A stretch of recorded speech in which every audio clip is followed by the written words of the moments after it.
And we are live. What's going on, guys? It's been a while. I don't think I've done a live YouTube stream for at least a month here now. We had a new baby. He's almost 3 weeks old. A lot of you guys sent us some nice comments and stuff. We really appreciate that. Let me know how the audio and everything is since we haven't done this in a while, but we have a great guest on the show today. His name is Rob Goodwin. He runs a very popular podcast, the Ketogenic Bodybuilding Podcast. And a lot of people that listen to our show are more normies. That's why the podcast is called Keto for Normies.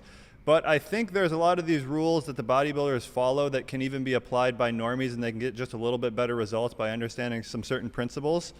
So we have Rob on the show today. How's it going? It's going absolutely great. I'm really honored to be here. I've been a real fan of your channel for a long time, and I've had great success and have screwed up many of your recipes over the last couple of years. But been a big fan. I love your work, and I'm just honored to be here. Thank you. Wow, we appreciate it. And to my shock, guys, we were chatting a little bit before the podcast aired. 53 years old. Well, come on now. Don't get me there just yet. I'll be 53 in November. Well, so let me be 52 for another couple months, okay? Because 52. I'm just kidding. I'm not sensitive about it at all. I love the fact that I'm able to operate at this level, doing what I do every day, and I know it's because I've been in this industry literally my entire life. I've been doing this for over 30 years. I go to work every day in shorts and a t-shirt, so it's very humbling to know that I can live in this small percentile of people that can operate at a high level at my ripe old age. So I love it. Yeah, something to aspire to for sure. I'm kind of working on that now. But I love talking to people like you who've just been doing it for 30 years because there's a lot of stuff you'll read and there's lessons that you can only learn by doing. No matter how many times you read it, it never really sinks in until you've actually experienced it. You've made the mistakes. So thank you for saying that. Yeah. So that's one thing. Like I realized if I could go back and tell myself at like 14 years old, listen to your elders. Everyone says it, but no one really does it. So yeah, I'd love to learn a little bit about your story, what you've been doing for the past 30 years. I assume 30 years ago you weren't doing ketogenic bodybuilding. It was probably no, I wasn't. But that's the interesting evolution that brought me to keto. So that's part of the story, sure. Yeah, because I know for a long time bodybuilders have, towards the end at least, they've done like really low carb protocols and then they like refeed before shows. So yeah, just take me through a little bit of your history and how you got into bodybuilding and how you eventually found keto. Right. So gosh, way back in the early 90s when I got into this industry as a coach and a trainer and working in some of the biggest health clubs. And I ran the 5th largest Gold's Gym at one point, working around a lot of pro bodybuilders. And I always liked being on the other end of the situation. I liked being the coach, the trainer, the guy behind the scenes, because to me, you know, I was entrenched in bodybuilding and loved the science of it. And I loved seeing how hard and how far you could push the physique and really take it to that extreme level. And it was always this constant experiment with me. So I loved being on the back end and really never had a desire to compete. I didn't actually compete for the first time until I was 46 years old. So I'm still kind of a baby in terms of the competition realm of this entire industry. But back in the 90s, I was steeped in the bodybuilding culture, the hardcore, you know the type, you know, the huge, you know, competitors, the guys on the cover of Flex magazine, and worked with some of these people with their diets even. And back then, you know the deal. High protein, high carb, very, very low fat. So I was doing the same thing, and I'll be the first one to admit, and you know that a lot of this has to do with genetics. I found out very early on when I started training that I was a hyper responder. The minute I got into the gym, I started to respond. And I went from 177, 180 pound guy. Within my first year, I was at a very lean 210, 212.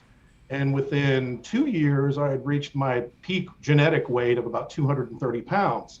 Now that was eating a lot of food. I literally tell a story on my podcast about, you know, back then there was no internet. So we were told you got to train super hard till you're about to die and, you know, like literally do a set of squats, go puke, come back, throw on another plate and do another set. And you have to eat constantly. every 2 to 3 hours, packing the calories. Food is anabolic, which I do still believe that to this day with some major adjustments. But so I was literally eating in the 8 to 10,000 calorie range for several months until I just couldn't take it anymore. But I did grow. I was young, hyper responder, good muscle building genetics. But all of the carbohydrates and, that super high level of protein did begin to take its toll on me. And after literally a decade of doing this, I thought there had to be a better way. And this was right about the time in the early 2000s that the paleo primal ancestral health wave started to slowly trickle in. And oddly, it trickled in more into the endurance community, at least the way I discovered it. Like some of these ultra runners, I was reading stories about how they were taking in almost no carbohydrate or very little and upping their fat content. And that basically turned them into this bonk-proof endurance machine that was operating on stored body fat, ketones, and bringing in fat as an energy source. And that was intriguing to me. But the most intriguing element was when I started listening to people talk about the mental clarity aspect. And I was suffering from some pretty severe inflammation, some joint distress. And I'm thinking to myself, here I am in my early to mid 30s, and I have debilitating joint pain. My mental edges doesn't seem to be there. And I started reading all this research and somewhat more into a paleo shift. When I did that and I lowered my carbohydrates to just some fibrous vegetables, still, I'm always been a huge carnivore meat eater. For me, it's steak and eggs. I could eat that all day. And so I'm very whole food based with the exception of a little bit of whey protein.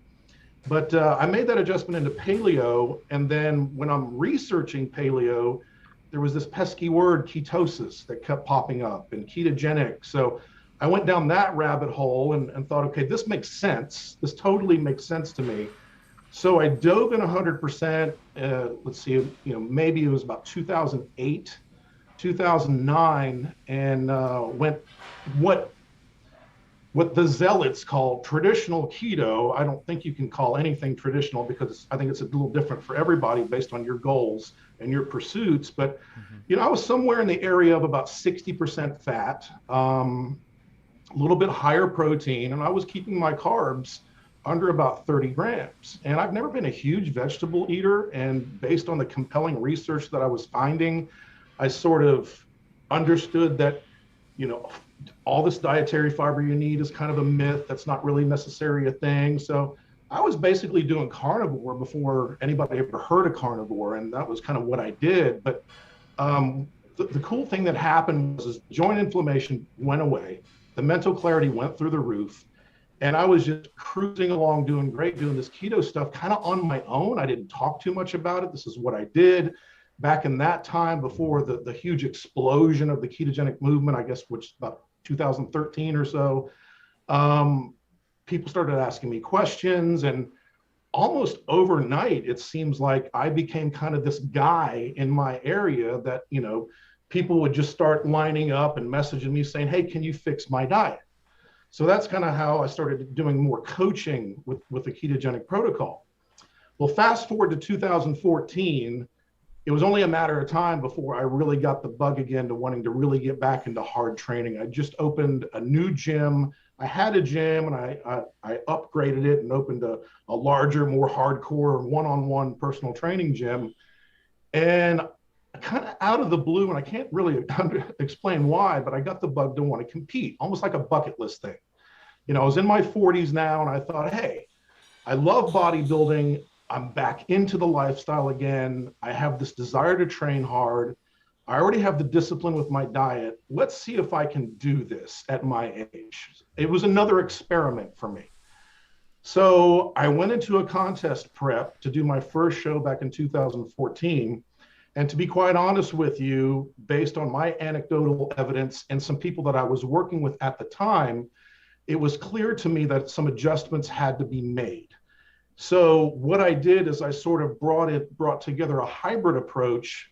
That's why I call it ketogenic bodybuilding, literally as a hybrid, bringing the two worlds together, borrowing some of the tried and true methodology of the hardcore bodybuilding protocol, i.e. put on as much lean muscle mass as humanly possible, retain that lean mass as you diet down to a well sub 10% body fat level to showcase that physique on this one day at this one time, on a competition stage. And if anybody knows anything about bodybuilders, we know that you have to achieve this extremely lean physique to compete. And I've literally been down, like when I competed in Charlotte, my qualifying show just this year, I was down around the 4% body fat range.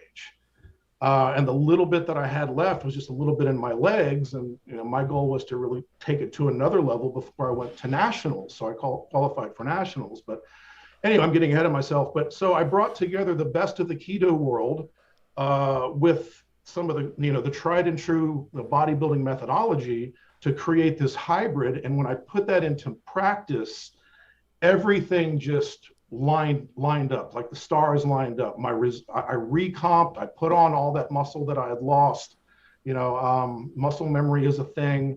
I was working with clients at the time. I've taken several dozen clients from what I call sofa to stage, and using this particular approach, and some of the results that we get that are posted in our Facebook group, and that people, clients that I work with, it's just been phenomenal. And basically, in a nutshell, just to wrap it up, and then you can ask whatever questions, is I did pull back in some carbohydrate, and I follow a more of a cyclical approach. And I still keep my protein high. And I believe that the super hard training athlete, the bodybuilder, the physique competitor, or anyone who's trying to achieve a more extreme physique, I do think the requirements for protein will be a little higher than your typical sedentary or just, active weekend warrior type person. But because bodybuilding is still kind of the Wild West, there's not tons and tons of data out there to support that. But the anecdotal evidence is overwhelming based on the fact that every top pro, every top amateur, and the people that operate on the highest level of this sport all follow a higher protein intake protocol. And I know that you guys even advocate that 0.6 to 1 gram per pound of lean body mass, which I would give to just about anybody that just wanted to lose weight and get in shape. I think that's sound, very solid advice. But for somebody who's more of that genetic outlier, or who wants to build that overly muscled extreme physique that you would want to showcase on a competition stage, or for some photo shoot you have coming up, or just you want to be the most badass person on the beach or whatever, I do think the protein requirements are going to be greater. And so, but, I do bring in some carbohydrate a little bit around the workouts, and I can explain why if you'd like me to. And I also do advocate occasional carbohydrate refeeds, meaning you pick a day when needed, and this is usually based on the feedback I get from my clients and monitoring them very closely. And I bring in one day of a carbohydrate refeed. For one client, it may be 100 grams. For another client, it could be 600 grams, literally. But you get no detrimental effect from that because it refills glycogen stores, and you do it to an amount that's not going to spill over. And then within a very short matter of time, after they develop that metabolic flexibility that we all desire, they seem to go right back in and have that shift back into that, mild to moderate ketosis, which I think is all that's required to get the benefit.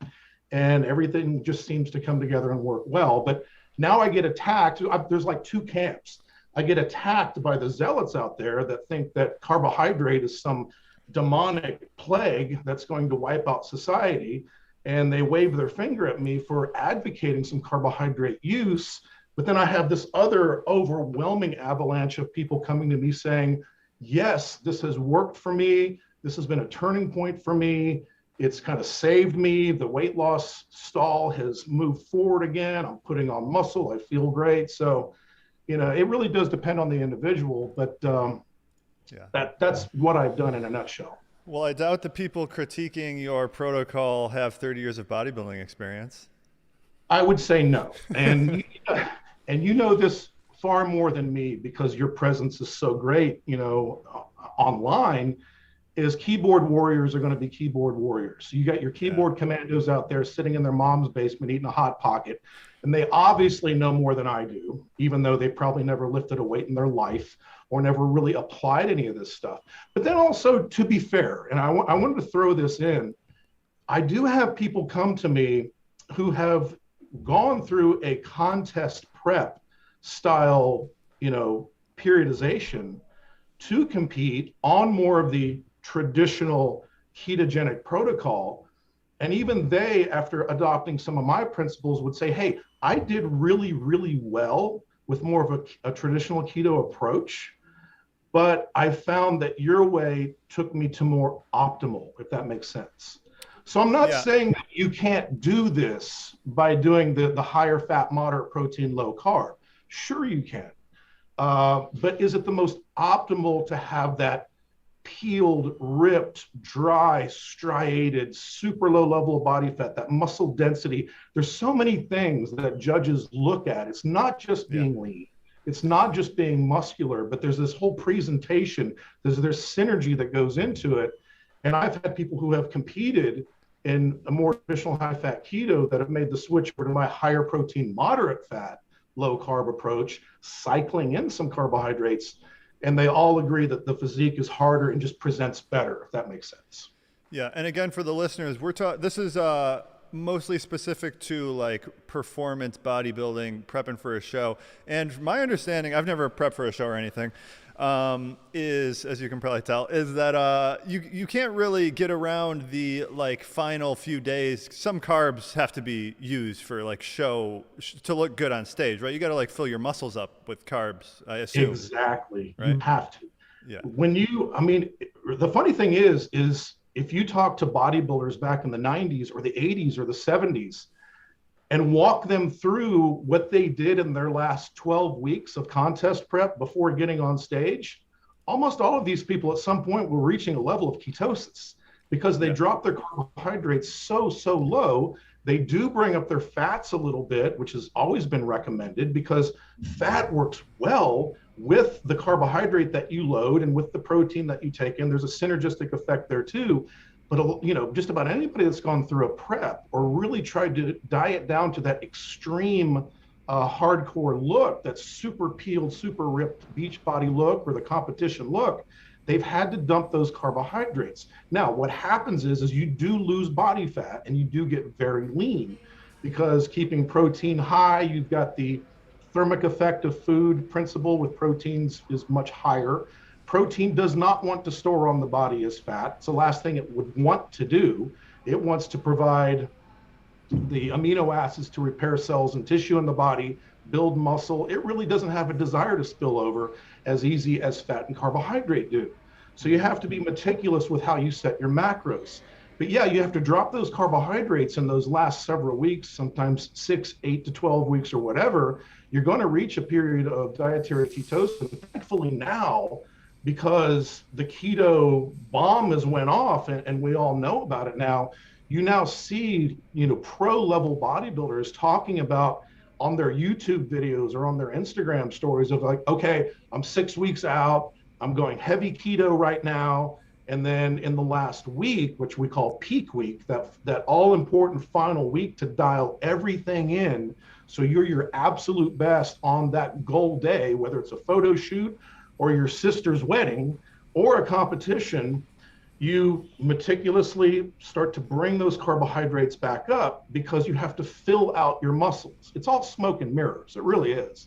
Yeah. And what happens is when you deplete muscle glycogen to an insanely low level, fat can give you a little bit of a fullness, but not near what glycogen can do. So what I do with my clients is if their goal date is say on a Saturday or their competition's on a Saturday or whatever the case may be, or that important beach trip where they want to look banging on the beach for a couple of days, I'll deplete them of carbohydrates, raise that fat up a little bit even more, keep the protein high.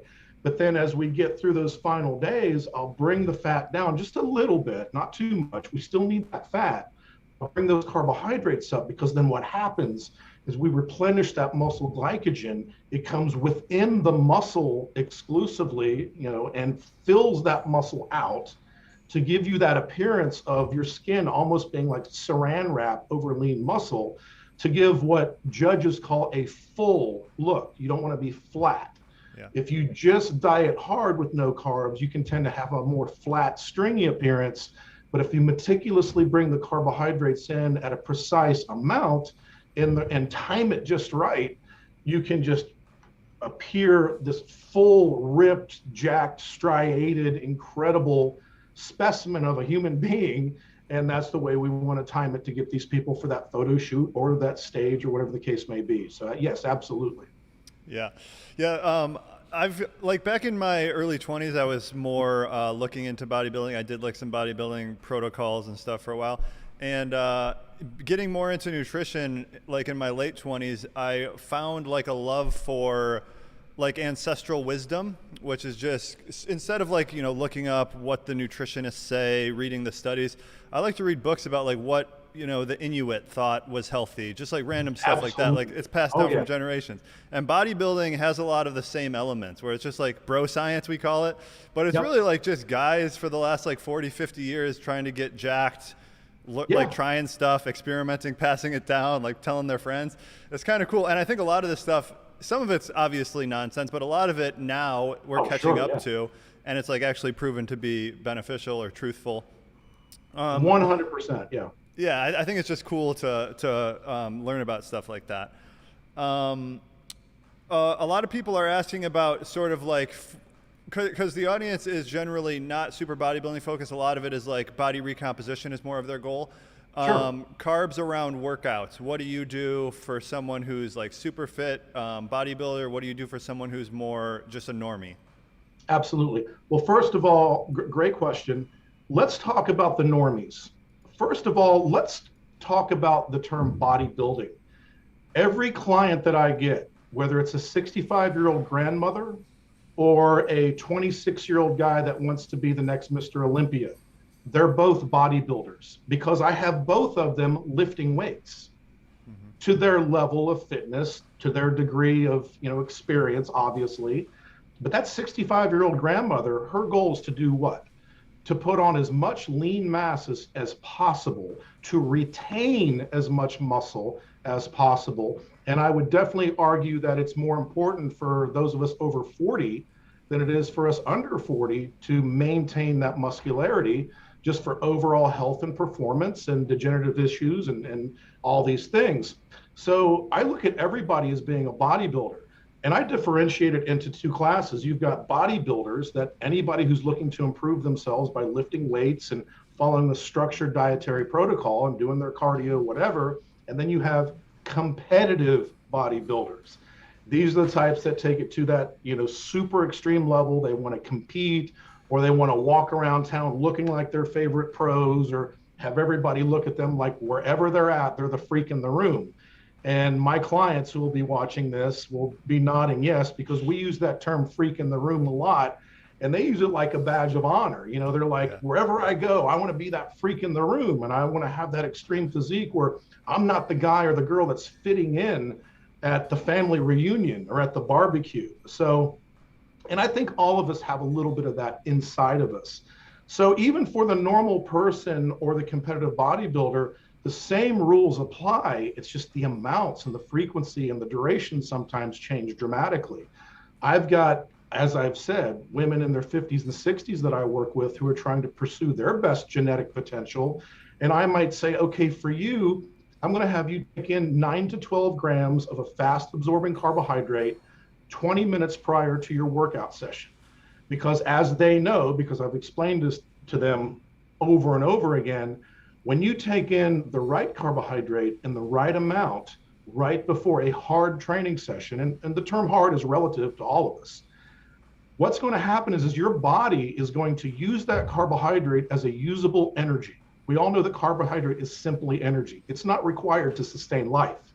It's a specific tool that we take out of the toolbox, just like that one Torx wrench that you have in your toolbox that loosens that one torque bolt you have on your motorcycle, and you have no other bolts like it anywhere in the house, but you'd better have that damn wrench in case you need to loosen that bolt. So the way I look at carbohydrates is this useful tool. So when you take in carbohydrate prior to a workout, your body is already in a depleted state because you're following more of a ketogenic protocol. So your body's going to absorb that faster absorbing carbohydrate. You're going to use it to fuel muscular contractions as you work out. And the cool thing about this that gets lost a lot of times in the keto world or the low carb world, when you take in carbohydrate, it's protein sparing. So if I'm taking in ample amounts of animal protein and eggs and steak and all these things that I eat, I want those amino acids to go to work to repair cells and tissue and provide my working muscles with amino acids. So by bringing in that little bit of carbohydrate, my body, if I'm going through a really tough workout, there's never going to be a time where it may be signaled to maybe start a minor part of gluconeogenesis and borrow some of those amino acids and convert them to glucose, which the body is so intelligent in doing in a demand-driven process. I want to try to avoid that at all costs. So I'll have that little bit of carbohydrate, that little bit of fat, still keeping my protein up. But by the time I'm done with that session, or by the time my client is done with her workout or his workout, those carbs are gone. There's no net effect from those carbohydrates post-workout. You used it for a specific purpose. They're now gone. And then you go back to resuming normal, low carb, moderate fat, higher protein eating, or whatever you like. And then you have no spillover from those carbohydrates. And, now an argument can be made that, well, if I eat those carbohydrates, then it's just going to be a trigger to keep eating carbohydrates the rest of the day. Okay, well, if that's you, then maybe this is not for you. But if you have the ability and the discipline to keep your eyes on the goal and stay focused and realize this is just a tool to fuel this workout, to give me the hardest workout I can do. It's not going to spill over, and then I go back to normal eating. There's definitely no harm done. So you're just using it for its benefit only. Yeah, 9 to 12 grams. That's a lot lower than I was expecting. I'm surprised the zealots got on you about that, actually. You just use the word carbohydrate and you're going, I'm 230 pounds right now because I'm in what's called a gain phase of my prep I'm doing nationals again in Pittsburgh. I'm trying to be the best 50-year-old guy out there. So I'm training hard right now I'm literally in contest prep 11 months out. That bodybuilding has no days off. Mm-hmm. So I have to, every day, it's every rep counts, every set counts, every workout counts, everything I put in my mouth counts. I still track everything. So right now I'm in a caloric surplus because I'm trying to preserve lean muscle and maybe fill out some weak spots even at my age. And I don't want to lose any mass right now because I know that when I'm 24 weeks out, I start to taper those calories and push toward that 12-week out, where then I dump it even more and get into that hardcore super cut that's going to take me to that stage appearance that we discussed previously.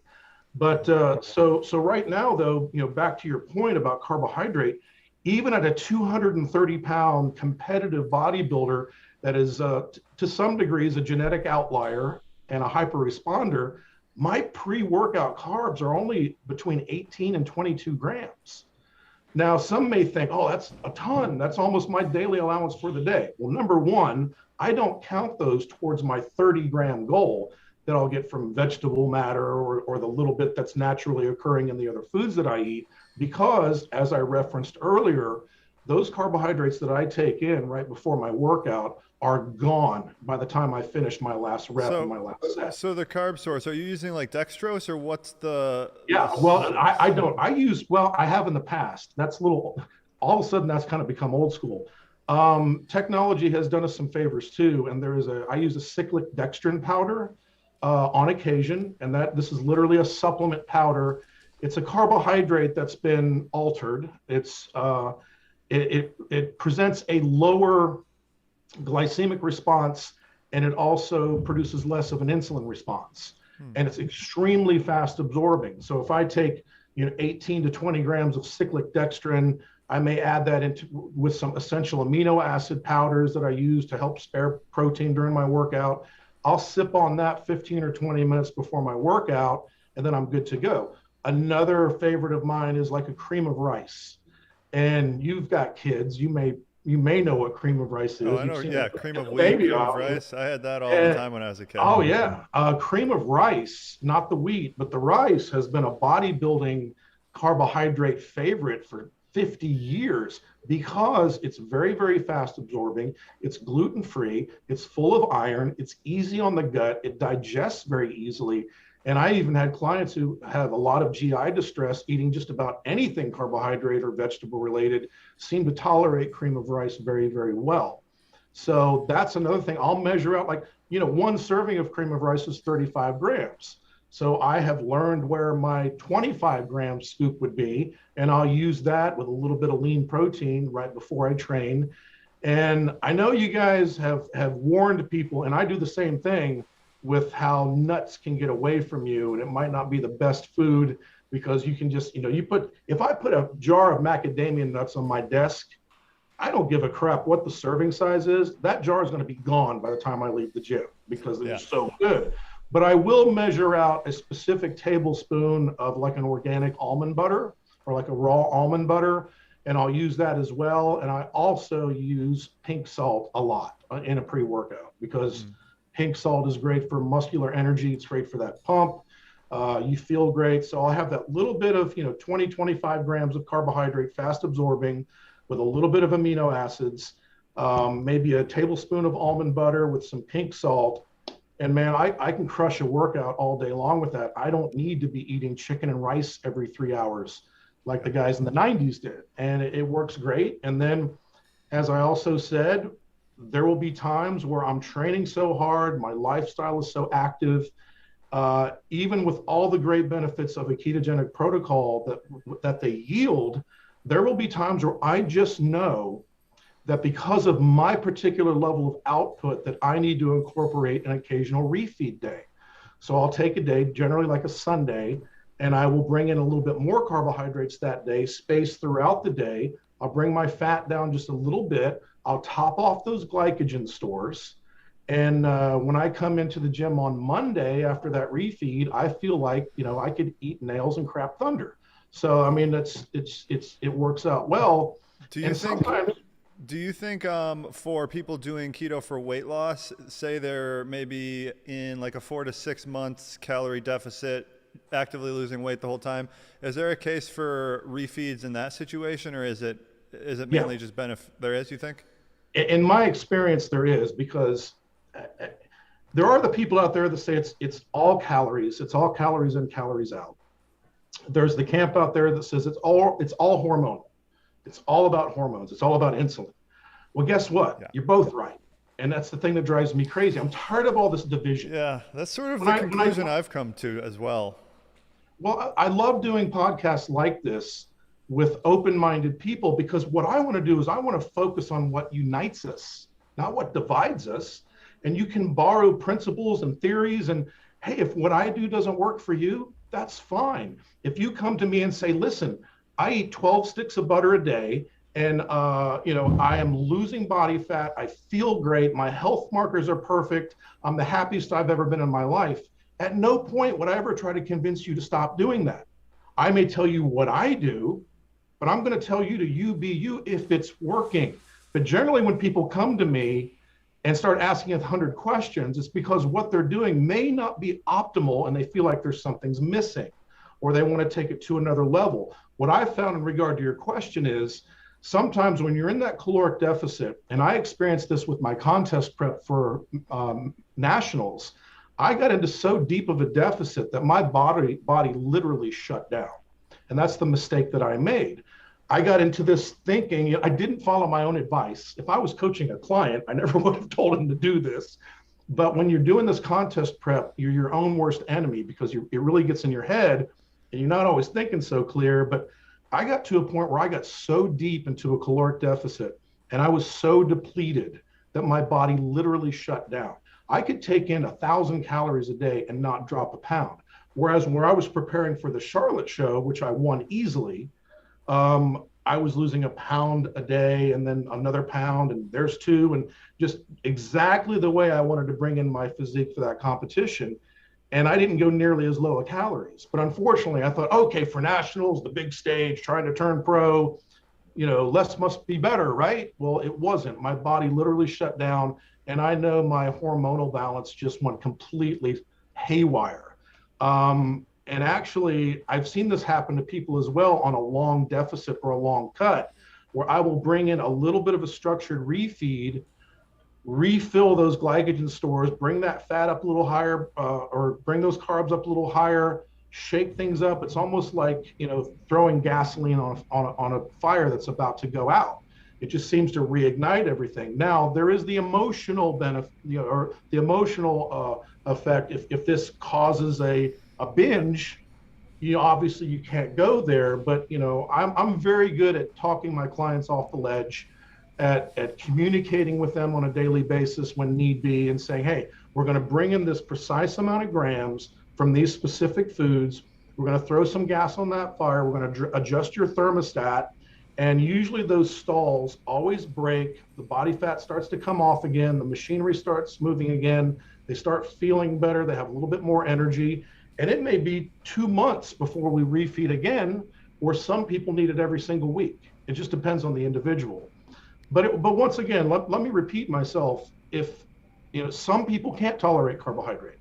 I've got over 100 clients that I train online. I've got 2 women that if you put a gram of anything starchy into their body, and there's this long list of vegetables that they can't tolerate, their bodies absolutely shit the bed. Pardon my expression. But so I know that I can't do that for them. So rather than doing a carbohydrate refeed, I will do more of a caloric refeed.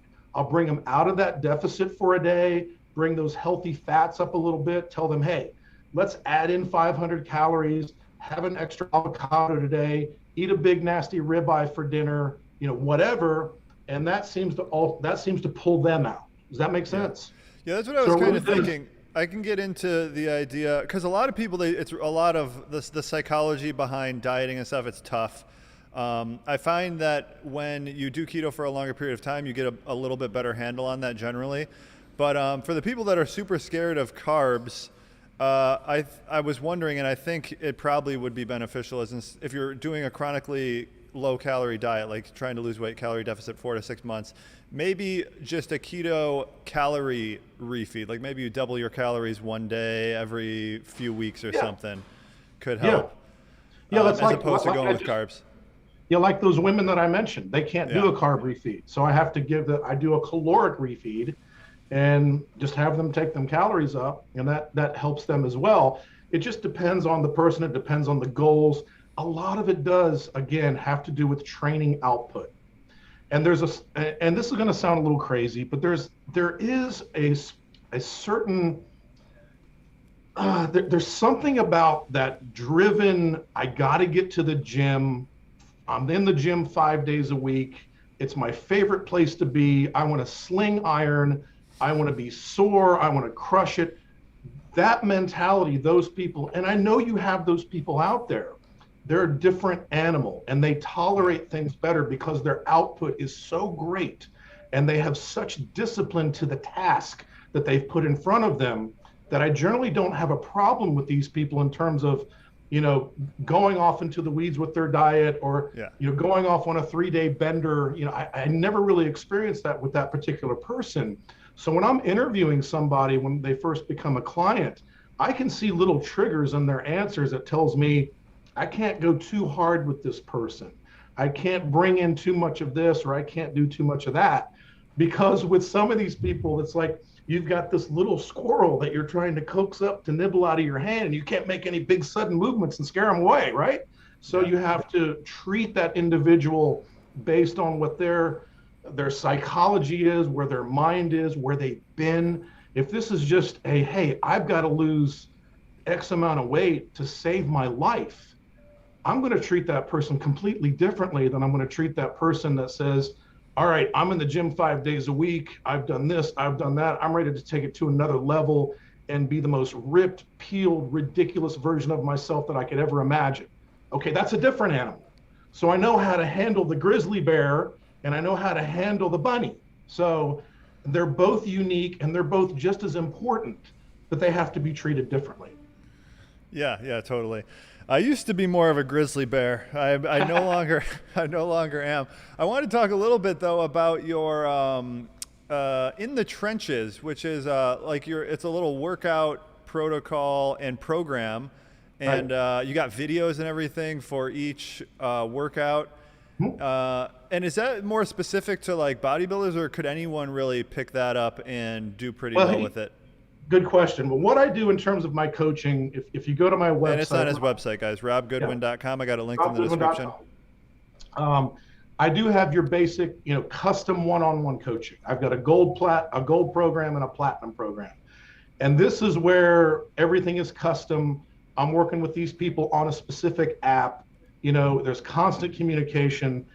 Everything is set for them. Custom macros, custom caloric ceiling, making adjustments as we go. Every workout is custom. Cardio prescription is custom. 24/7 messaging to me whenever they have a concern or need anything. They can even freaking call me. I don't care. Now that's one-on-one coaching. In the trenches I made because it's only $7 a month, and it's literally the workouts that I do. So yeah, they are going to be targeted to more of that, gym enthusiast for sure. And but it's just I thought, okay, I can still give something to everybody that's ridiculously affordable. Yeah. And it just lets them kind of peek into my world and say, okay, what is this guy who's been training 30 years, who competes nationally in bodybuilding and is older than hell?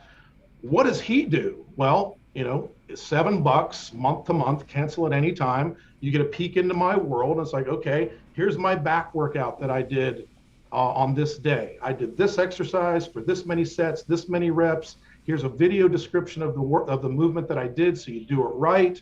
I'll put notes up there saying some strategies that I incorporated into the workout, some high intensity techniques that I might have sprinkled in. So yes, it is just what I do, but it does give me the opportunity to give something out there that for anybody that wants to take their training to another level and not have to think about designing their own workouts each week. And it is more of a traditional bodybuilding split, meaning I divide body parts up per days. Most of my training is in a 5-day split. So on Monday, you'll train these body parts, Tuesday, these, and so on. So that's what In the Trenches is. It's been extremely popular and it's crazy affordable. So yeah, it's out there. Yeah. Yeah, I kind of want to check it out. I've been just like a couple weeks ago, I downloaded this app, not really expecting much. It's called the Shaco Gold app. Have you heard of that? I have it now. Chico Gold. Oh, Really pretty cool. It generates you. It has like this AI workout generator based on some inputs you give it, and based on your history of workout, like what you did previously that week, and it customizes the work. I think it's like $7 or $10 a month or something. I've been using that, but I think I'll pick up the In the Trenches and give that a try just to see what you're doing. Usually when I get one of these bodybuilding programs, it's just like so high volume, like I can't do it. I do like half of it most of the time. And I'm glad you brought that up. Yeah, because I'm not high volume. I'm low volume, high intensity for sure. I believe in I'm going to throw some names out there that probably nobody's going to recognize, but Arthur Jones, Mike Menser, Dorian Yates, these pioneers in the hardcore bodybuilding world, they believed, and as well as I do, that a lower volume but a higher intensity training protocol is going to yield far greater results because you're spending less time in the gym. There's less overall, damage, but you can take it to an extremely high level and really signal that growth and then give your body plenty of time to recover. I work out with 3 other guys, and most of our workouts are no longer than 45 minutes long. If I'm training by myself, I'm done in 20 to 30 minutes. Now, it's an extremely hard 20 to 30 minutes, very high intensity, but these guys that wander around the gym for 2 hours, what are they doing? I don't even know what could you do in a gym for 2 hours? If I trained at my level of intensity for 2 hours, I would have died an hour into the workout. I don't see how to maintain it. And this is why, unfortunately, you walk into any gym in America and you look around and it's not filled with super fit, crazy people. It's just normal people slogging it out. And most people, sadly, are just so poorly informed. They're given no real direction. I've worked in some big health clubs and I will never do it again. I always vowed that I'm never going to work in another health club. A lot of these people aren't getting the care that they need, the real world education that they need to train properly. And if I do anything, it's all going to be one-on-one. And that's why I do what I do now. My gym is completely private. It's one-on-one, and I wouldn't have it any other way. So yeah, I definitely believe that a higher intensity, lower volume approach is the way to go. Okay. And then for people that are, they're on the couch, they've lifted maybe a little bit in the past, looking to just get active, start lifting weights, what's a good direction for them to go? Kind of wanting to do a body recomposition, don't have a ton of experience. Okay. This has nothing to do with how I make a living. I swear to God, because if you polled 1,000 people that I've worked with, they're going to tell you that I give away far more than I ever charge for. I'm going to say hire a coach. It doesn't have to be me. It could be anybody. You find somebody that you trust after vetting them properly, and you hire a coach. It doesn't have to be for the rest of your life. The learning curve can be lessened severely by working with a competent coach for just a month. Yeah, I one time had a powerlifting coach for a month, and you just get the form down, like deadlift, squats, bench press, overhead press, pretty much all you need, and you can kind of go from there. Yeah, Just to make sure you're doing it right. Absolutely. I mean, I try to teach as much as I coach, and I want to know that when a client finally says, okay, I think I'm ready to go out on my own, that doesn't make me angry. That doesn't, it makes me sad, because I'm losing a client and a friend and somebody that I enjoy working with and seeing progress and have all these victories. But it also gives me this sense of pride, like a parent sending their child off to college or something, saying, my job was to prepare them to leave and to flourish in adulthood. And the way I look at it is that if I'm coaching somebody, I need to teach them as much as I possibly can, because inevitably, when they are on their own, I want to make sure that they continue down that path of progress and are always moving forward, because you're either moving forward or you're moving backward. There's no complacency. The human body was meant to be broken down and built back. That's the way we grow. We weren't born like a predatory cat, already 4% body fat and filled with muscle. We as we grow up little globs of goo and have to develop and get stronger and progress. And you always have to be pushing towards something. You always have to have that goal. Motivation doesn't last. You have to find your dedication. That's the key. Yeah, there's a saying that I didn't understand when I first heard it, but now I get it. And I think bodybuilders really adhere to this saying. Life is suffering. And life is suffering. Yeah. I like that. I believe that. And I've always said that. And if you follow my content, my Instagram, my podcast, I talk about this a lot. We talk about suffering a lot. And I wouldn't have it in any way. I mean, you could go off of hardcore training and look at a Tour de France cyclist. When they're out in the Alps for 8 hours a day pedaling a bicycle up a mountain, at no point are they like whistling and saying, oh, this is so much fun. They're going to tell you that they are suffering. Yeah. But then when they cross the finish line, that suffering is lost in the tailwind. And now all they have is the victory and the triumph of going through that suffering to win the battle. And it's so much sweeter when you work toward a goal than having something handed to you. We were constantly meant to evolve and improve and be better. And unfortunately, we've got into a culture and a mindset where it's, just sit on the couch, glued to your tablet, glued to your computer, and just let life whittle away from you. And I just can't live that way. Yeah, it is sad. I mean, a bodybuilder, a Tour de France rider, they're experiencing a whole part of life that most people don't even experience, like this introspection, this like talk, just the inner dialogue of like, I want to quit so bad, but I got to do it. And you keep on doing it. And it's just like, a lot of people don't experience that. They don't know what they're missing out on. Well, what drives me crazy is I'll have clients that have sacrificed time from family, worked the occasional night or weekend, work their tail off and do whatever it takes to build a business. And they build this successful business through sacrifice, through loss, through highs and lows, emotional stress, physical stress, suffering. And yet they can't translate that same energy into building the most important thing they could possibly build, which is their body and their mind and their spirit and their soul. I mean, people that work out are just happier. I mean, I get it out in this gym. When we're done today, I'm going to go out and I'm going to go destroy arms today. It's arm day for me.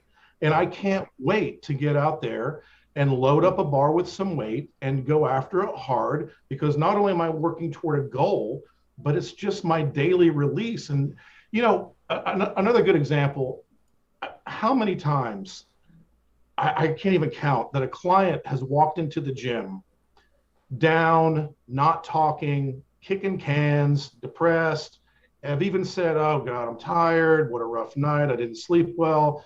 I don't want to do this today. I'll push their ass through a hard workout. They'll bust their butts. And then when that workout's over, it's like something inside them has completely transformed.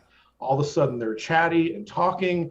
They may be tired. They may be spent, but they know that they pushed through it. And now they have this sense of accomplishment and pride. And they know that the hardest thing they're going to do all day is behind them.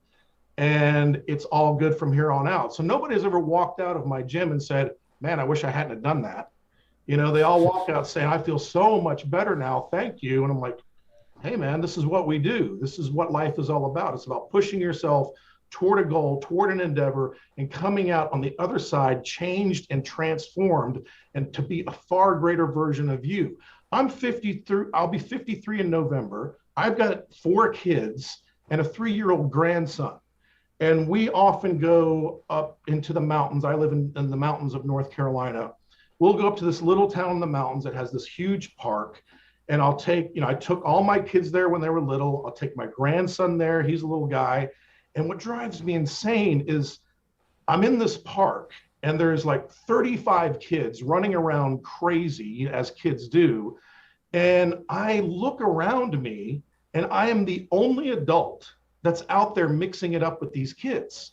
I'm literally going face first down the slide, swinging on the monkey bars, chasing kids around, getting grass stains on my jeans. My wife yells at me. But then I look around me and I see all of these parents and grandparents and aunts and uncles and whomever sitting on the benches, not wanting to participate in that experience with their child because they're too fat, too sick, too diseased, too broken, too lazy. You got to change. And every day is an opportunity to change. And when you can make that transition into a healthier lifestyle, into a stronger human being, then a world of opportunity opens up that you never saw before. And you're not going to regret the pain and the suffering that you put into it to achieve that. Yeah, totally agree. Totally agree. Congratulations on your new one, by the way. Oh, thank you. Yeah. How old is he now? We got a 2-year-old and a 3-week-old. So 3 weeks. So you're not sleeping. My wife, I sleep with the 2-year-old now because he wakes up in the night. My wife basically just breastfeeds the 3-year-old all night, so I don't mess with that too much. I've been there.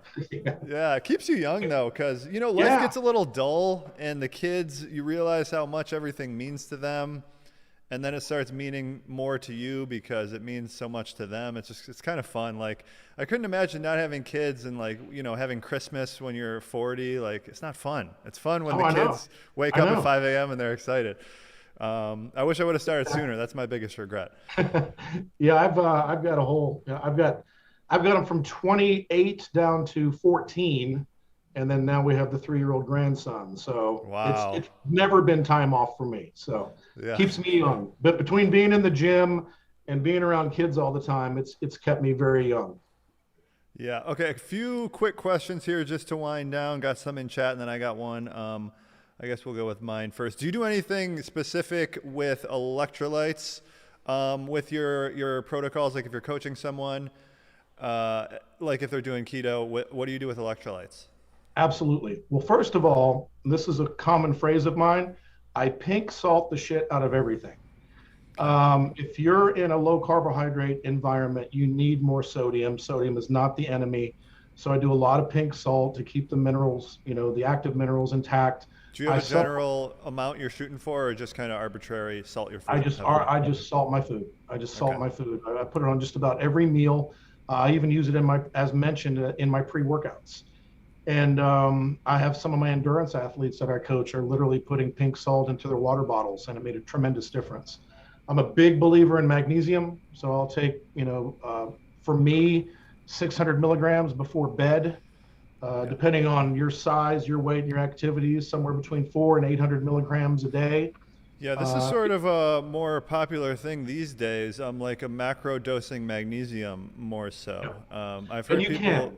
yeah, I've heard people say like up to 2 grams to kind of get your body more, especially if you're deficient in any way. Sure. Yeah, seems to be something that's a lot of us are missing just in our food supply. Yep.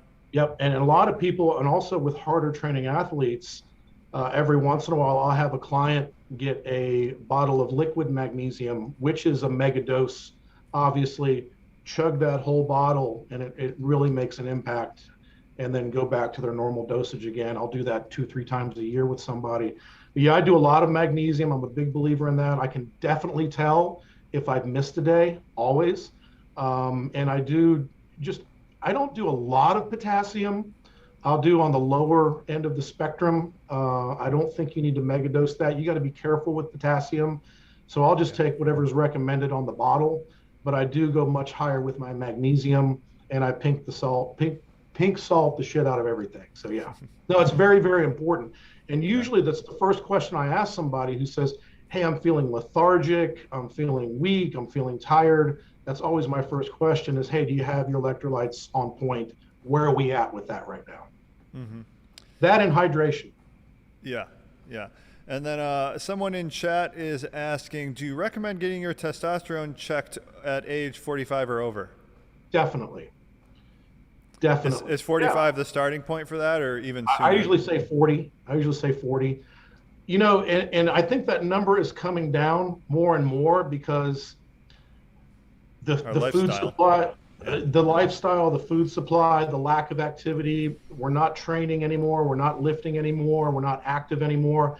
I have literally had men in their early 30s with the testosterone level of a woman, and it's heartbreaking. So I definitely recommend anybody over 40 have that checked. And the funny thing is how do you raise testosterone naturally in men? Oh, you lift weights, and you get in lots of protein and healthy fats. So I'd have somebody eating red meat every day, getting those whole eggs in, those healthy omega-3 oils, lifting heavy things, staying away from alcohol is critical. And a lot of times with testosterone, it's what you don't eat that's just as important as what you do. Staying away from the processed foods, staying away from seed oils, no fast food. I always say, don't get your food anywhere where you get it through a window, or where you get your gas. Yeah. And stick with whole foods. I mean, to be honest with you, and this is God is my witness, the truth. I don't do a lot of recipes, and I don't do a lot of treats. I'm just very basic, whole food driven. Meat, some vegetable matter, healthy oils, things of that nature. When I do a decadent treat, that's when I reference you guys. And it all started with those damn lemon bars. Yeah. I tried your lemon bar recipe a while back, and it was off the chain good. And it was during a prep. I forget which year. And I swear to God, there was a night that I was so depleted and so deprived. Those lemon bars probably saved me for going off into the weeds and doing something I shouldn't have done. So yeah. So it's about avoiding those bad foods and processed foods. And when you do need a treat, get one of your cookbooks and get something off that. Yeah. Yeah, we've actually gotten a few bodybuilders say that they use our recipes in their prep. Oh, absolutely. Which is pretty cool. And I guess we'll end on this one. Any supplements that you use just to aid in bodybuilding? I know a big one is creatine. Is there any specific protocols that's necessary to do with the keto diet? Because I know the creatine messes with your water retention a lot. Yeah, as long as you're well hydrated, creatine is phenomenal. It's probably the most researched muscle building supplement of all time. It definitely works. It is not a miracle, but every time I go, I cycle some creatine in on a gain phase. it'll help me put on a couple of pounds, and it's quality weight. But you do have to stay very, very well hydrated because it does use water metabolism, the way that it works in the body.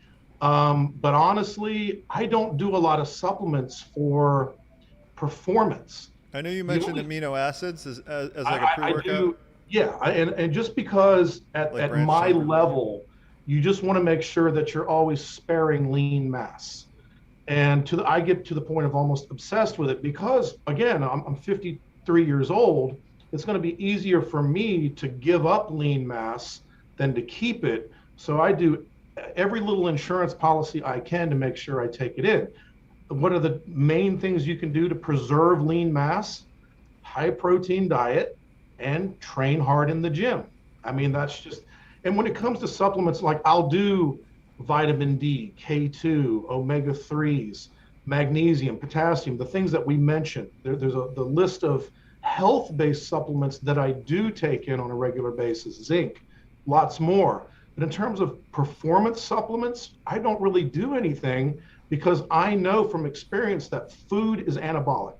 Food is anabolic, as well as sleep is anabolic.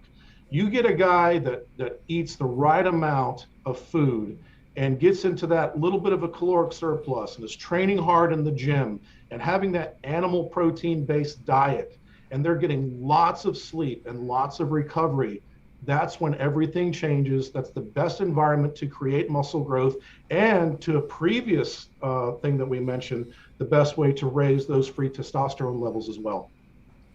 Awesome. I think that's going to do it.